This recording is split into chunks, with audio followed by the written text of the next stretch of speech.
मध्ये आपण पोलीस भरती तसेच तलाठी इतर सर्व पदांसाठी अतिशय महत्त्वाचे 100 प्रश्न इतिहासावर 100 प्रश्न पाहणार आहोत.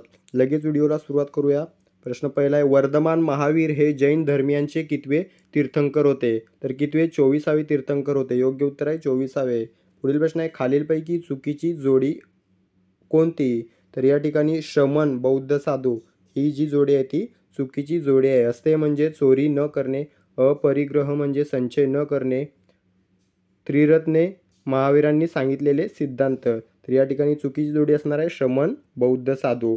पुढील प्रश्न आहे, हडप्पा व मोहेंजोदडो ही ठिकाणी सध्या कोणत्या देशात आहेत? हडप्पा व मोहेंजोदडो ही ठिकाणी सध्या कोणत्या देशात आहेत? तर पाकिस्तान या देशामध्ये आहेत. योग्य उत्तर आहे पाकिस्तान. पुढील प्रश्न आहे, वैदिक सांस्कृतिक विनिमयाचे साधन म्हणून कशाचा वापर केला जात असे? तर वैदिक सांस्कृतिक विनिमयाचे साधन म्हणून गायीचा वापर केला जात असे. पुढील प्रश्न आहे, भारतात उत्खननाचे कार्य खालीलपैकी कोणाच्या मार्गदर्शनाखाली सुरू झाले? तर सर जॉन मार्शन यांच्या मार्गदर्शनाखाली भारतात उत्खननाचे कार्य सुरू झाले. पुढील प्रश्न आहे, आर्यांचे आरंभकालीन लोकजीवन डॅश डॅशमध्ये प्रतिबिंबित झालेले आहे? तर ऋग्वेदामध्ये प्रतिबिंबित झालेले आहे. आर्यांचे आरंभकालीन लोकजीवन ऋग्वेदामध्ये प्रतिबिंबित झालेले आहे. पुढील प्रश्न आहे, खालीलपैकी वैदिकांचा प्रमुख विधी कोणता? तर यज्ञ हा जो विधी आहे तो वैदिकांचा प्रमुख विधी होता. पुढील प्रश्न आहे, गौतम बुद्धांनी आपले विचार कोणत्या भाषेतून मांडलेले आहेत? बऱ्याच वेळेला विचारला गेलेला हा प्रश्न आहे. तर पाली भाषेमध्ये गौतम बुद्धांनी आपले विचार मांडलेले आहेत. मित्रांनो, या ठिकाणी ऑप्शन वाचत नाही कारण व्हिडिओ खूप मोठा होईल म्हणून प्रश्न आणि उत्तर अशा प्रकारे आपण व्हिडिओ पाहत आहोत. तर जर व्हिडिओ क्लिअर दिसत नसेल तर व्हिडिओची क्वालिटी वाढवायची आहे. उजव्या कोपऱ्यात 3 डॉट आहेत, तिथे जाऊन क्वालिटी 360 किंवा त्यापेक्षा वरची निवडायची आहे. पुढील प्रश्न आहे, गौतम बुद्धांनी दुःख निवारणासाठी खालीलपैकी कोणता मार्ग सांगितला? तर अष्टांग मार्ग हा गौतम बुद्धांनी दुःख निवारणासाठी सांगितलेला आहे. पुढील प्रश्न आहे, आर्यांचे धर्मतत्व खालीलपैकी कोणते होते? तर एक सत हे आर्यांचे धर्मतत्व होते. पुढील प्रश्न आहे, आर्यांची कुटुंब व्यवस्था खालीलपैकी कोणत्या पद्धतीची होती? तर आर्यांची कुटुंब व्यवस्था ही पितृसत्ताक पद्धतीची होती. पुढील प्रश्न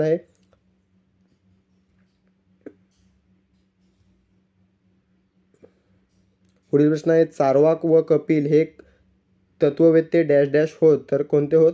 तर या ठिकाणी बुद्धिप्रामाण्यवादी. चार्वाक व कपिल हे तत्ववेत्ते बुद्धिप्रामाण्यवादी होत. पुढील प्रश्न आहे, हडप्पा संस्कृतीचा शोध केव्हा लागला?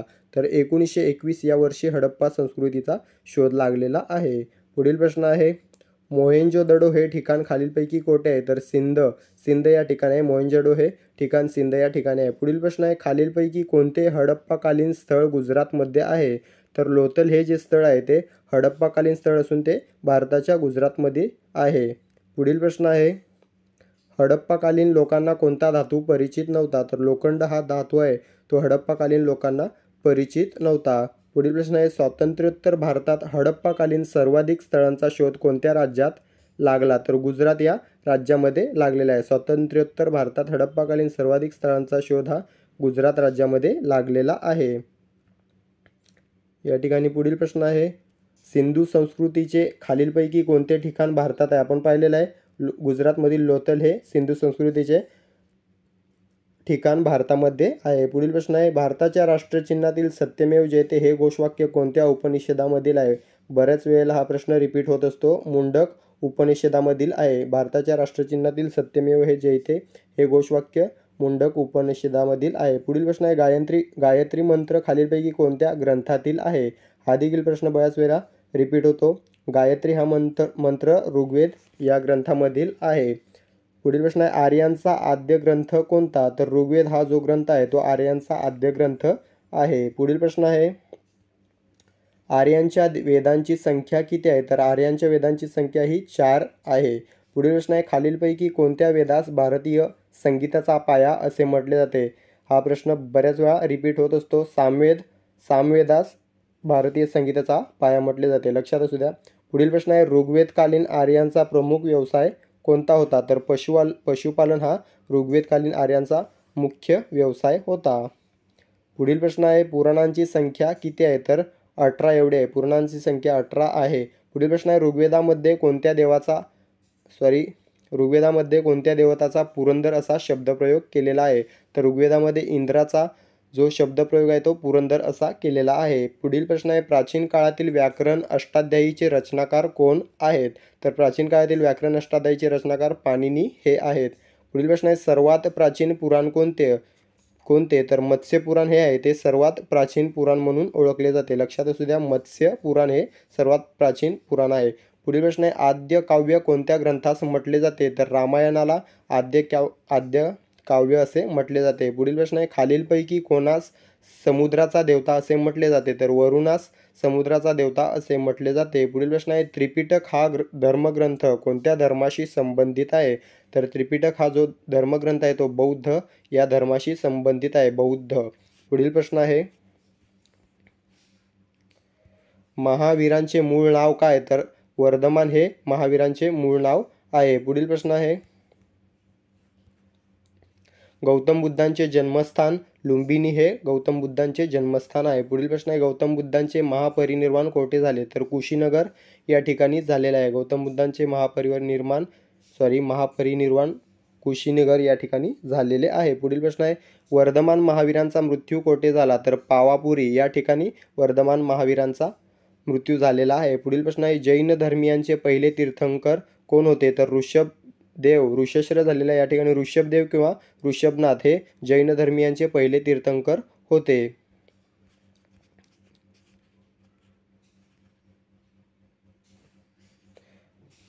त्यानंतर पुढील प्रश्न आहे, गौतम बुद्धांनी आपला पहिला उपदेश कोणत्या ठिकाणी दिला? बऱ्याच वेळेला प्रश्न विचारलेला आहे. सारनाथ या ठिकाणी गौतम बुद्धांनी आपला पहिला उपदेश दिलेला होता. योग्य उत्तर सारनाथ. पुढील प्रश्न आहे, गौतम बुद्धांना ज्ञानप्राप्ती कोठे झाली? तर बोधगया किंवा गया या ठिकाणी गौतम बुद्धांना ज्ञानप्राप्ती झालेली होती. लक्षात असू द्या, गया. पुढील प्रश्न आहे, महावीर स्वामी यांचा जन्म कोठे झाला होता? तर कुंडग्राम या ठिकाणी महावीर स्वामी यांचा जन्म झालेला होता.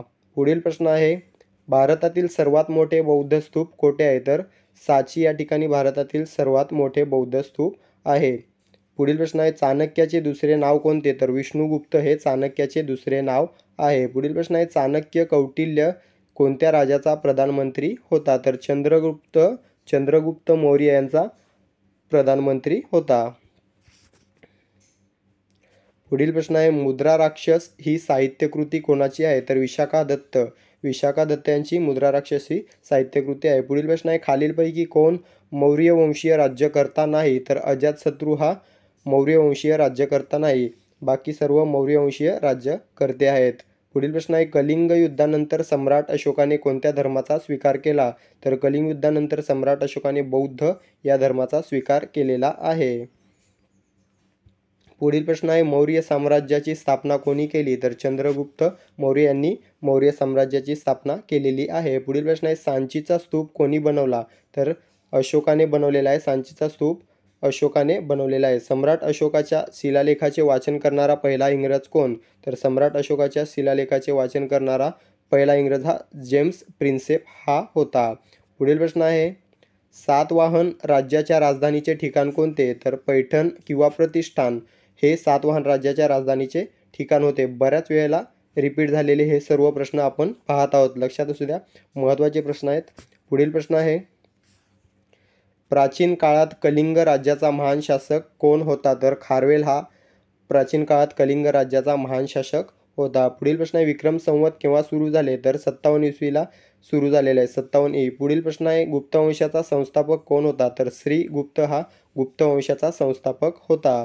पुढील प्रश्न आहे, गुप्त शासनकर्त्यांची सरकारी दरबारी भाषा कोणती होती? तर या ठिकाणी गुप्त शासनकर्त्यांची सरकारी किंवा दरबारी भाषा ही संस्कृत ही होती. पुढील प्रश्न आहे, अजिंठ्याच्या लेण्या कोणाशी संबंधित आहेत? तर अजिंठ्याच्या लेण्या हा गुप्तकालीन आहेत, गुप्तकालीन किंवा गुप्त घराण्यांशी संबंधित आहेत. पुढील प्रश्न आहे, फाहियान हा प्रवासी कोणत्या देशाचा होता? तर चीन या देशाचा होता. फाहियान हा प्रवासी चीन देशाचा होता. पुढील प्रश्न आहे, फाहियान हा चीनी प्रवासी कोणाच्या कार्यकाळात भारतात आला? तर चंद्रगुप्त दुसरा याच्या काळात आलेला आहे. फाहियान हा चीनी प्रवासी चंद्रगुप्त दुसरा यांच्या काळात भारतात आला होता. पुढील प्रश्न आहे, प्रजाहितदक्ष व दानशूर राजा असे कोणत्या राज्यकर्त्यास म्हटले जाते? तर प्रजाहितदक्ष व दानशूर राजा असे सम्राट हर्षवर्धन यांना म्हटले जाते. पुढील प्रश्न आहे, कर्नाटकातील चालुक्य घराण्याची राजधानी कोणती? तर कर्नाटकातील चालुक्य घराण्याची राजधानी ही बदामी आहे. त्यानंतर दुसरी राजधानी ऐहोळे ही देखील चालुक्य घराण्याची राजधानी होती, पण आपले मूळ उत्तर बदामी असणार आहे. पुढील प्रश्न आहे, सातवाहन घराण्यातील प्रसिद्ध राजा कोणता? तर गौतमीपुत्र सातकर्णी हा सातवाहन घराण्यातील प्रसिद्ध राजा आहे. पुढील प्रश्न आहे, अजिंठा येथील 16 क्रमांकाचे लेणे खालीलपैकी कोणत्या राज्य घराण्याने खोदवून घेतले? तर अजिंठा येथील 16 क्रमांकाचे लेणे हे वाकाटक राज्य घराण्याने खोदवून घेतलेले आहे. वाकाटक. पुढील प्रश्न आहे, वाकाटक घराण्याची सत्ता स्थापन कोणी केली? तर विंध्य शक्ती यांनी केलेली आहे. वाकाटक घराण्याची स्थापना ही विंध्य शक्ती यांनी केलेली आहे. पुढील प्रश्न आहे, चालुक्य घराण्याची सत्ता स्थापन कोणी केली? तर पहिला पुलकेशी या राजाने चालुक्य घराण्याची सत्ता स्थापन केलेली आहे. पहिला पुलकेशी. पुढील प्रश्न आहे, दक्षिण भारतातील पल्लव घराण्याची राजधानी कोणती? तर कांची ही दक्षिण भारतातील पल्लव घराण्याची राजधानी होती. पुढील प्रश्न आहे, खालीलपैकी कोणाच्या कार्यकाळात युआन श्वांग हा चीनी प्रवाशाने पल्लवांची राजधानी कांचीला भेट दिली?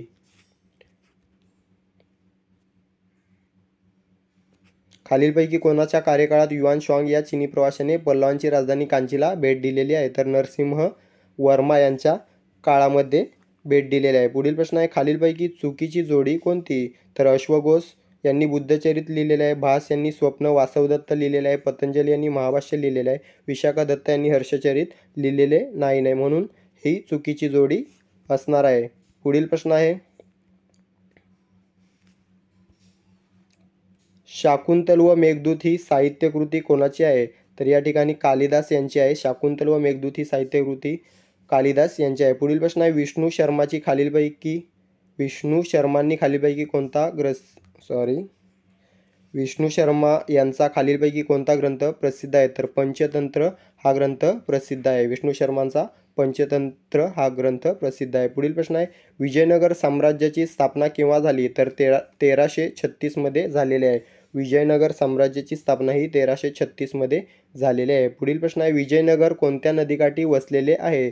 तर तुंगभद्रा या नदीकाठी वसलेले आहे. विजयनगर तुंगभद्रा या नदीकाठी वसलेले आहे. पुढील प्रश्न आहे, कृष्णदेवराय खालीलपैकी कोणाचे समकालीन आहेत? तर कृष्णदेवराय हे बाबर या मुघल शासकाचे समकालीन आहेत. पुढील प्रश्न आहे, बहमनी राज्यांची राजधानी गुलबर्गा. योग्य उत्तर आहे गुलबर्गा. पुढील प्रश्न आहे, मीनाक्षी मंदिर कोठे आहे? तर मदुराई या ठिकाणी आहे. मीनाक्षी मंदिर हे मदुराई या ठिकाणी आहे. पुढील प्रश्न आहे, चार मिनारची निर्मिती कोणी केली? तर कुतुबशाह याने केलेली आहे. चार मिनाराची निर्मिती कुतुबशाह याने केलेली आहे. पुढील प्रश्न आहे, बहमनी राज्याचा संस्थापक कोण? तर अल्लाउद्दीन हसन बहमन शाह हा बहमनी राज्याचा संस्थापक आहे. पुढील प्रश्न आहे, गीत गोविंदचे रचनाकार कोण आहेत? तर जयदेव हे गीत गोविंदचे रचनाकार आहेत. पुढील प्रश्न आहे, गुरु नानकांचे जन्मस्थान कोणते? तर ननकाना हे गुरु नानकांचे जन्मस्थान आहे. पुढील प्रश्न आहे, सुफी संप्रदाय कोणत्या धर्माशी संबंधित आहे? तर सुफी संप्रदाय हा इस्लाम धर्माशी संबंधित आहे. पुढील प्रश्न आहे, पानिपतचे पहिले युद्ध केव्हा झाले? तर 21 एप्रिल 1526 या दिवशी पानिपतचे पहिले युद्ध झालेले आहे. 21 एप्रिल 1526. पुढील प्रश्न आहे, भारतामध्ये ग्रँड ट्रंक मार्ग कोणी बनविला? तर शेरशाह सुरी याने बनवलेला आहे. भारतामध्ये ग्रँड ट्रंक हा मार्ग शेरशाह सुरी यांनी बनवलेला आहे.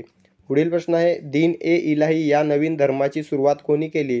तर दीन ए इलाही या नवीन धर्माची सुरुवात अकबर याने केलेली आहे. अकबर. पुढील प्रश्न आहे, प्रसिद्ध संगीतकार तानसेन कोणाच्या दरबारात होता? तर अकबरच्या दरबारामध्ये होता. प्रसिद्ध संगीतकार तानसेन हा अकबराच्या दरबारामध्ये होता. पुढील प्रश्न आहे, हळदी घाटाची लढाई केव्हा झाली? तर 1576 या वर्षी हळदी घाटीची लढाई झालेली आहे. पुढील प्रश्न आहे, छत्रपती शिवाजी महाराजांचा राज्याभिषेक कोठे झाला? तर रायगड. छत्रपती शिवाजी महाराजांचा राज्याभिषेक हा रायगड या ठिकाणी झालेला आहे. पुढील प्रश्न आहे, अष्टप्रधान मंत्रिमंडळ कोणाच्या शासन काळात होते? तर छत्रपती शिवाजी महाराजांच्या काळात अष्टप्रधान मंत्रिमंडळ होते. पुढील प्रश्न आहे, दासबोधचे रचनाकार कोण आहेत? तर समर्थ रामदास हे दासबोधचे रचनाकार आहेत. पुढील प्रश्न आहे, मराठा साम्राज्याचा शेवटचा पेशवा कोण? तर बाजीराव दुसरा हा मराठा साम्राज्याचा शेवटचा पेशवा आहे. पुढील प्रश्न आहे, वास्को द गामा मूळ कोणत्या देशाचा होता तर पोर्तुगाल देशाचा होता. वास्को द गामा हा एक पोर्तुगीज होता. पुढील प्रश्न आहे 1757च्या प्लासीच्या लढाईमध्ये इंग्रजी सेनेचे नेतृत्व कोणी केले तर 1757च्या प्लासीच्या लढाईमध्ये रॉबर्ट क्लाईव्ह याने इंग्रजी सेनेचे नेतृत्व केले होते. पुढील प्रश्न आहे वोडेयार हे कोणत्या संस्थानाचे शासक होते. वोडेयार हे म्हैसूर या संस्थानाचे शासक होते. वोडेयार हे म्हैसूर या संस्थानाचे शासक होते. पुढील प्रश्न आहे टिपू सुलतानच्या राज्याची राजधानी कोणती तर श्रीरंगपट्टणम ही टिपू सुलतानच्या राज्याची राजधानी होती. श्रीरंगपट्टणम. पुढील प्रश्न आहे अखिल भारतीय किसान सभेच्या पहिल्या अधिवेशनाचे अध्यक्ष कोण होते तर स्वामी सहजानंद हे अखिल भारतीय किसान सभेच्या पहिल्या अधिवेशनाचे अध्यक्ष होते. स्वामी सहजानंद. पुढील प्रश्न आहे जे चित्रकलेचे शत्रू आहेत मी त्यांचा शत्रू आहे असे कोणत्या मुघल शासकाने म्हटले तर जे चित्रकलेचे शत्रू आहेत त्यांचा मी शत्रू आहे असे जहांगीर यांनी म्हटले होते. जहांगीर हा चित्रकला प्रेमी राजा होता. पुढील प्रश्न आहे शहाजहानचे मूळ नाव काय तर खुर्रम हे शहाजहानचे मूळ नाव होते. पुढील प्रश्न आहे शिवाजी महाराजांच्या राज्याची राजधानी कोणती तर रायगड ही शिवाजी महाराजांच्या राज्याची राजधानी आहे. पुढील प्रश्न आहे पंजाबमधील शीख राज्याचा संस्थापक कोण तर पंजाबमधील शीख राज्याचा संस्थापक कोण तर रणजित सिंग. राजा रणजित सिंग हा पंजाबमधील शीख राज्याचा संस्थापक आहे. पुढील प्रश्न आहे खालीलपैकी कोणत्या मोगल बादशहाने आपली आत्मकथा फारसी भाषेत लिहिली तर जहांगीर याने आपली आत्मकथा फारसी भाषेत लिहिलेली आहे. पुढील प्रश्न आहे दिल्ली येथील जंतर मंतर ही वेधशाळा कोणी बनवली तर जयसिंग दुसरा याने दिल्ली येथील जंतर मंतर ही वेधशाळा बनवलेली आहे. पुढील प्रश्न आहे खालीलपैकी कोणत्या ठिकाणी हवा महल आहे तर जयपूर या ठिकाणी आहे. हवा महल हा जयपूर या ठिकाणी आहे. पुढील प्रश्न आहे स्वामी विवेकानंदांचे मूळ नाव कोणते तर नरेंद्रनाथ दत्त हे स्वामी विवेकानंदांचे मूळ नाव आहे. अशा प्रकारे मित्रांनो आपण या ठिकाणी महत्त्वाचे आणि बऱ्याच वेळा विचारले गेलेले आणि विचारले जाऊ शकतील असे 100 प्रश्न पाहिलेले आहेत. व्हिडिओ आवडला असेल तर व्हिडिओला लाईक आणि शेअर करायला विसरू नका. चॅनल सबस्क्राईब केलं नसेल तर सबस्क्राईब करून घ्या. धन्यवाद.